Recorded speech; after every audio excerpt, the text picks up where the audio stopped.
오늘 보면 16절에 사망에 이르는 냄새 그리고 생명에 이르는 냄새 이런 단어가 나오죠. 오늘 말씀 제목입니다. 사망의 냄새, 생명의 냄새. 이 바울이 어떤 것을 비유로 들어서 이거를 언급을 했냐면 그 당시가 이제 로마 시대였습니다. 네, 로마 시대여서 로마는 많은 전쟁을 일으켰고 또한 많은 승리를 거두었습니다. 그러면 승리하고 나서 이렇게 승전식, 다른 말로 하면 뭐 개선식을 이렇게 하게 되겠죠. 그때 그 축하하는 향을 피우게 되는데 그 향을 오늘 이렇게 냄새라고 표현했습니다. 개선식을 하게 되면 거기 뭐 나팔수부터 해서 포로도 잡혀오게 되고요. 그리고 맨 뒤에는 이제 개선 장군이 오게 됩니다. 이때 향을 피우게 되는데 이 포로가 이 향을 맡았을 때는 사망의 냄새가 되겠죠. 곧 어떻게 되면 이제 죽을지도 모르는 그런 포로로 잡힌 상태니까요. 그러니 그 포로에게는 이제 사망의 냄새. 하지만 승리한 그 군사들과 또한 사람들에게는 이제 생명의 냄새가 되는 것입니다. 우리가 복음 가지고 있죠. 이 복음 가지고 다른 사람한테 전할 때 그 사람이 복음을 받을 수도 있고 안 받을 수도 있어요. 그런데 그 사람이 복음을 받는다면 우리가 전하는 그 복음이 이 생명의 냄새가 될 것이고요. 만약에 받지 않는다면 복음 전할 기회를 받을 기회를 줬는데도 받지 않은 거니까 사망의 소식, 사망의 냄새가 되겠죠. 우리가 가진 이 복음이 그만큼 중요한 것이고 우리가 그 사람의 사망과 생명을 어떻게 보면 결정짓는 그런 중요한 사명을 가진 자들입니다. 그래서 우리가 지금 우리 주변의 친구들도 그렇고 뭐 친척이나 예수 믿지 않는 사람들이 많이 있죠. 그들 두고 계속해서 기도를 하는 우리 모두가 되길 바랍니다. 기도하는 가운데 이 땅을 떠나기 전까지만 이제 믿으면 됩니다. 이 땅에 살아 있을 때 구원 받을 수 있는 그 기회가 있습니다. 기도를 계속해서 지속하는 그런 은혜 속에 있길 바랍니다. 그래서 이제 우리가 예수 믿고 이제 신앙생활이라는 거 합니다. 신앙생활. 예수님을 믿고 생활한다 해서 믿을 신, 믿을 앙 해서 예수님을 믿는 생활, 신앙생활이라고 하죠. 이것은 다른 말로 영적 전쟁이다. 왜 영적 전쟁인가 하면 지금 이 세상을 사단이 사로잡고 있습니다. 날이 갈수록 기술은 발전하고 과학은 발전하는데 사람들이 점점 더 행복을 잃어가고 있어요. 사람들이 점점 더 극단적인 선택을 하고 힘들어하고 있습니다. 그 배경에 사단이 있고요. 그리고 계속해서 이 전 세계를 휩쓸고 있는 이 재앙이 일어나고 있죠. 그 재앙의 배경은 네.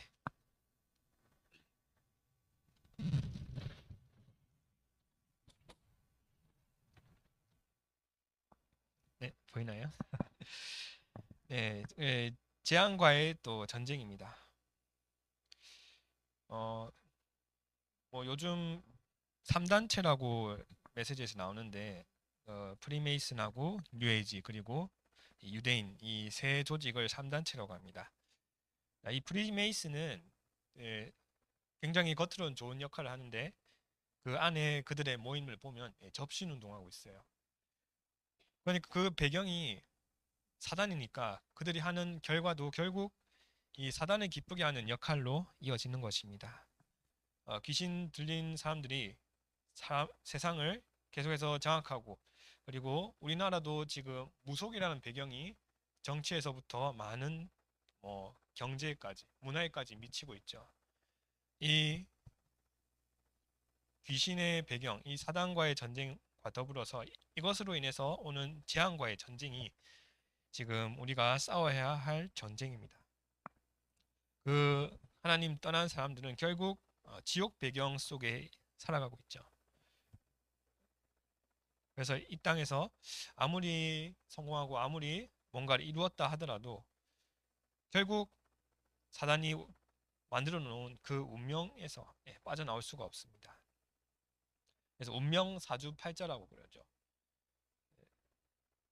그렇게 많이 배웠다는 지식인들이 결혼할 때 보면 이렇게 궁합을 보고요. 그리고 자기의 사주팔자가 어떤가에 따라 점을 치기도 하고 굿을 하기도 합니다. 자, 이러한 배경 속에 살다 보니까 결국 사단이 원하는 대로 사단이 만들어 놓은 그 운명 가운데 살아갈 수밖에 없는 거죠.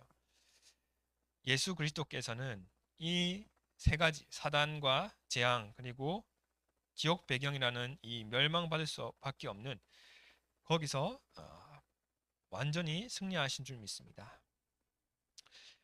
첫 번째로 우리가 이제 예수 믿고 하는 이 신앙 생활은 승리한 개선 장군과 함께하는 것입니다. 그리스도께서 승리하셨기 때문에 그분이 지금 나와 함께 계시죠. 성령으로 함께 계십니다. 그 그리스도와 함께하는 우리는 이제 영적인 군사가 되는 거죠.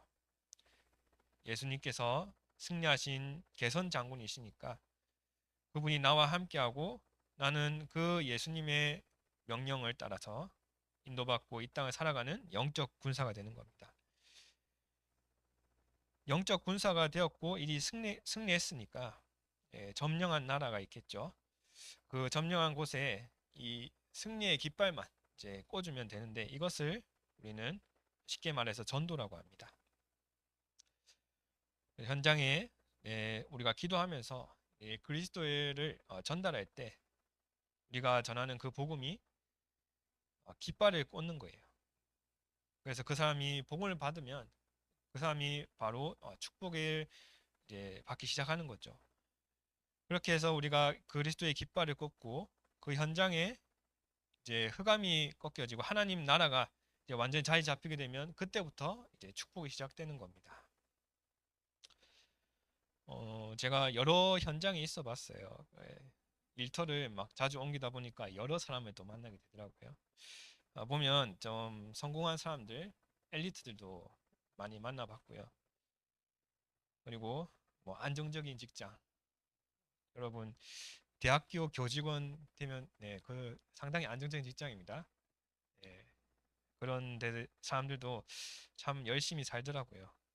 자기 자신의 어떤 성취를 위해서 또한 사업을 성공적으로 하고 계신 그런 사업가들도 막 만나봤고 그런데 공통점은 뭔가 한 가지 해결하지 못하는 문제 때문에 고민을 하고 있는 거.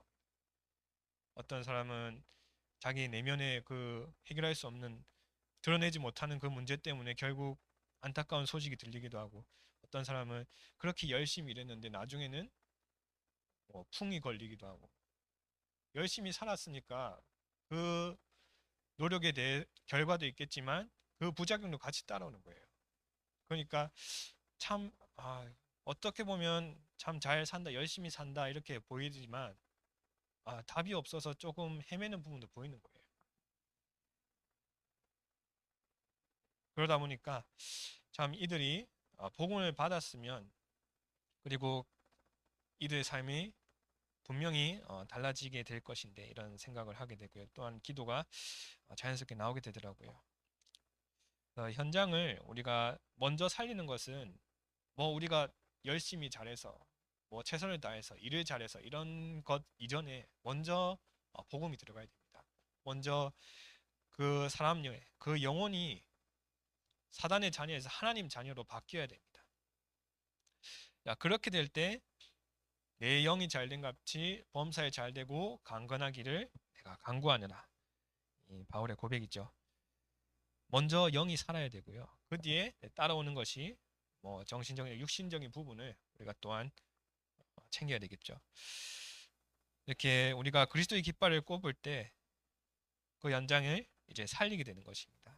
우리 렘넌트들이 있는 학교 현장과 또한 가정 또한 여러 있는 현장에서 이러한 그리스도와 함께하는 축복을 반드시 누리길 바랍니다.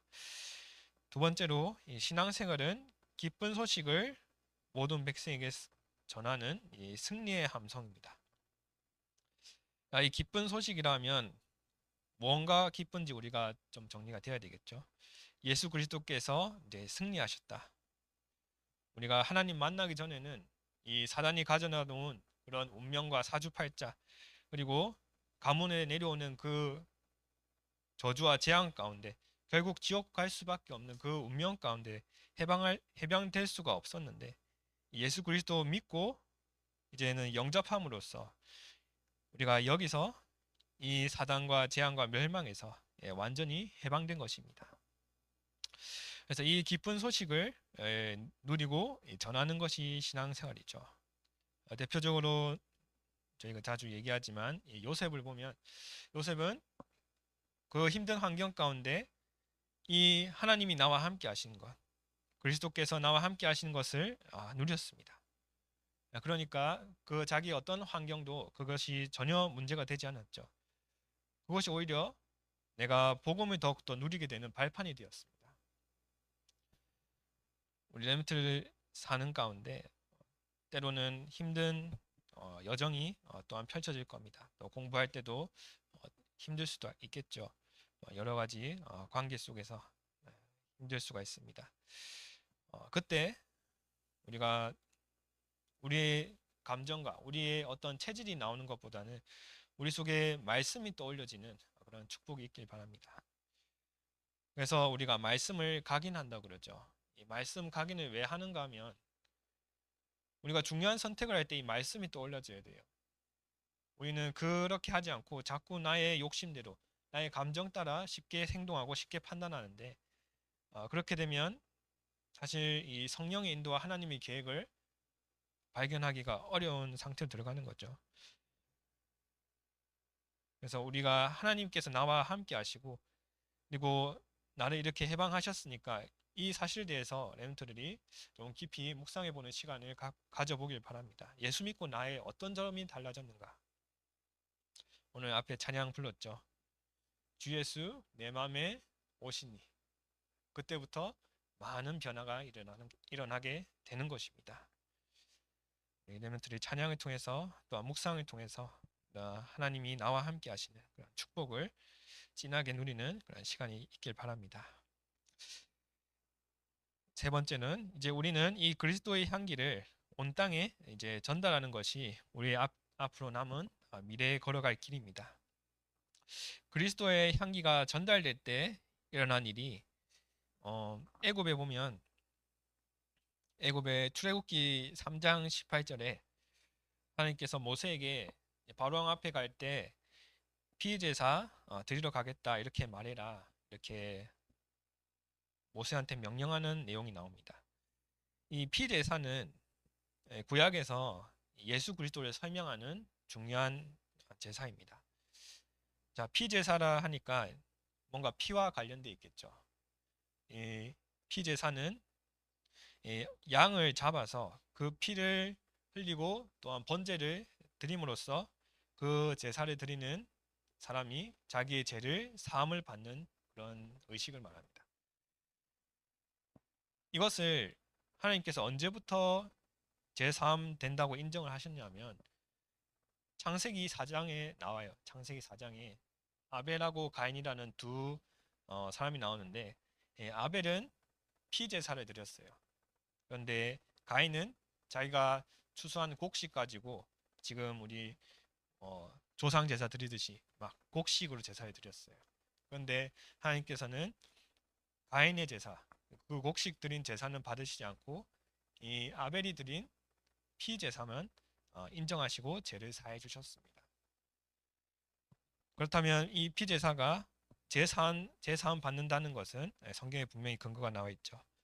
그리고 신약에 오면 왜 피제사를 그리스도라고 말하느냐 알 수가 있죠. 예수님께서 십자가에서 피 흘려 죽으셨습니다.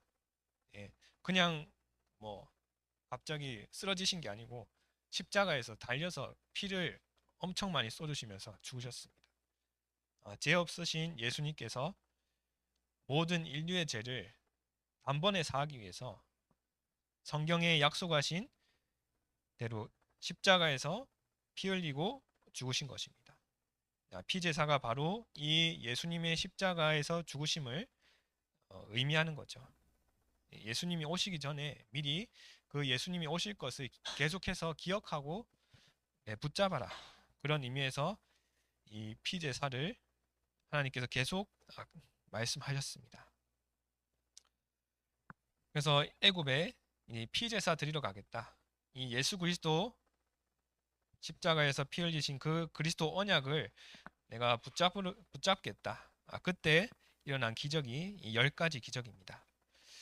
이 10가지 기적이 애굽 사람들한테는 재앙이 되었고요. 거기 같이 살았던 이스라엘 백성한테는 어, 기적이 되었습니다. 축복이 되었죠. 왜냐하면 이스라엘이 그 지역에 살았는데 따로 마련된 고센 땅이라는 곳에 살았어요. 근데 재앙이 다른 애굽 지역에는 임하는데 이 고센 땅에만 임하지 않는 겁니다. 그렇다면 이스라엘은 그것을 통해서 하나님께서 우리 백성을 보호하시구나. 그렇게 확인이 되겠죠. 계속해서 체험이 되니까 10번이나. 그러면서 정말 이 애굽에서 벗어날 수 있겠구나.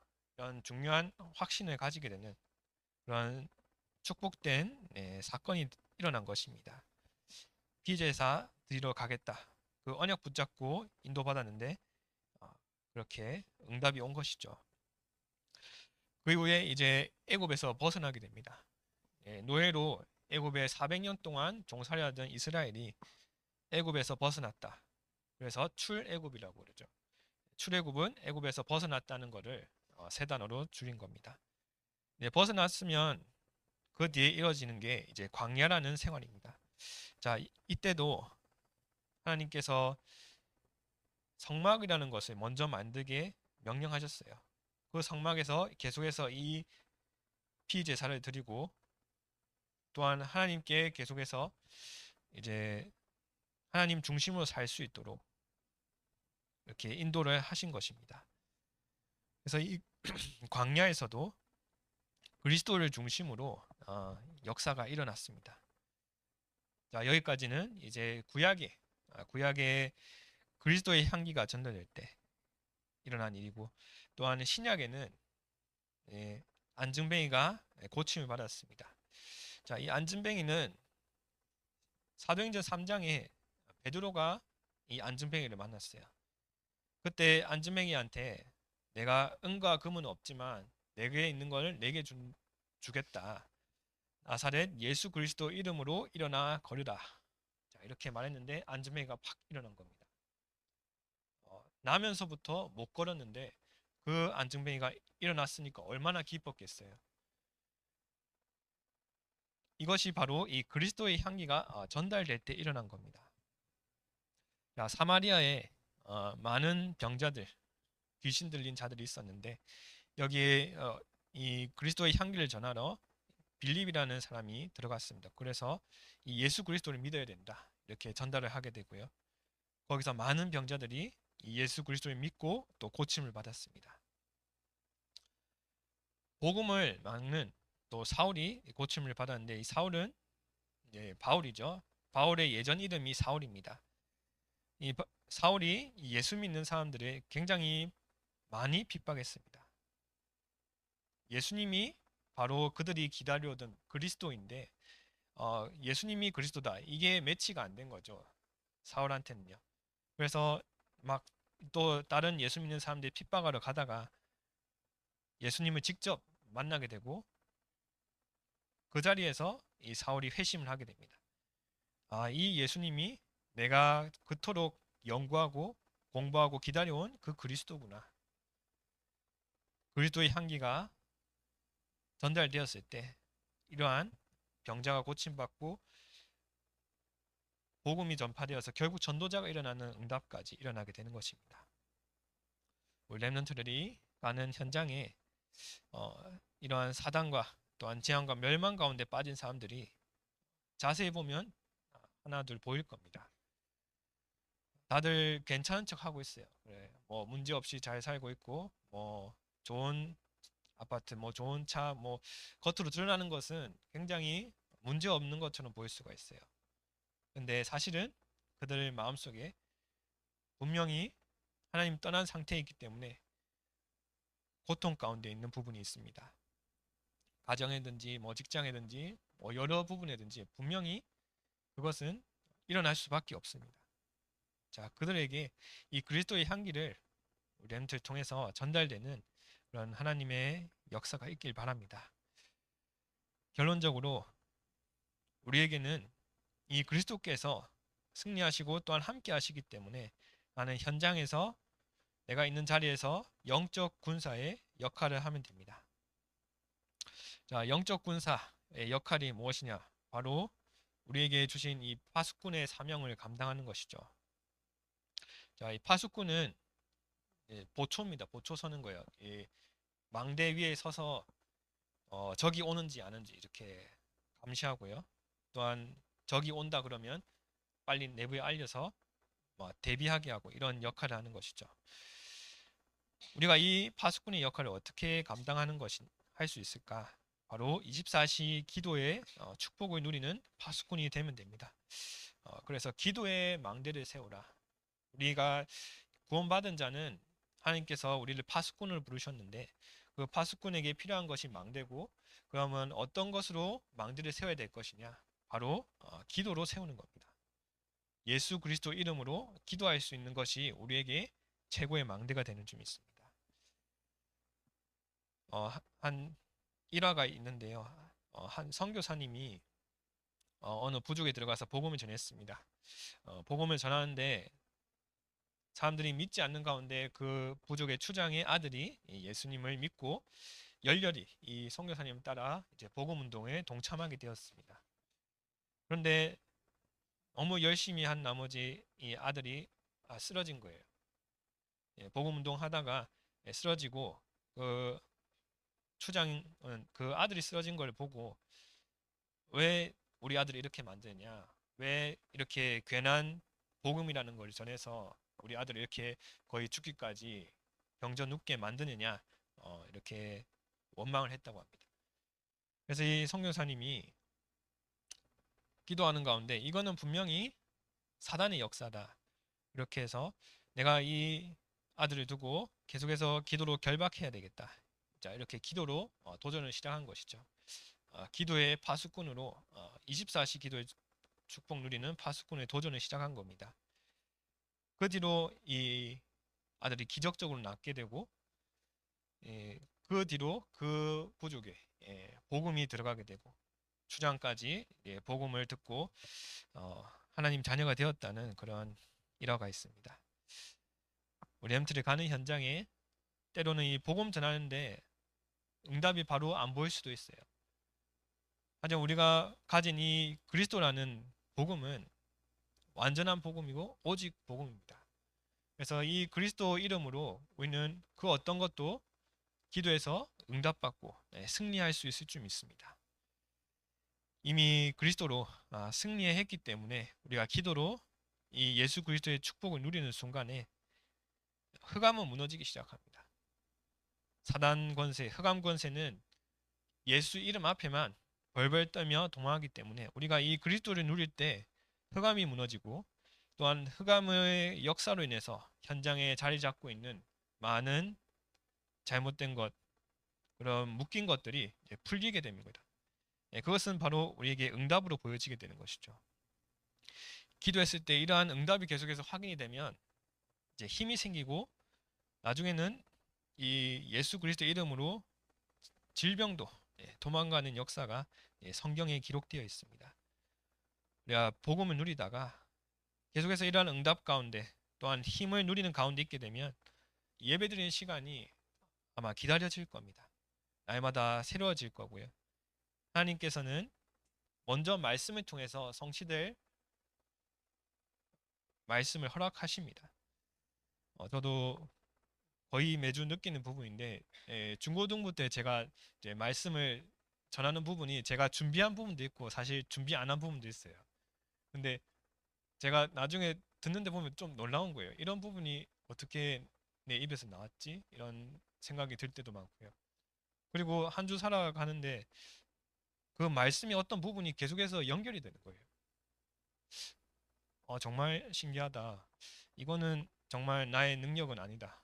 이제 하나님께서 정말 말씀으로 나의 삶을 하나하나 보여주시고 인도하시는구나. 그런 것들을 또 보게 되더라고요. 우리 햄트들이 오늘 주일인데 또 추수감사절입니다.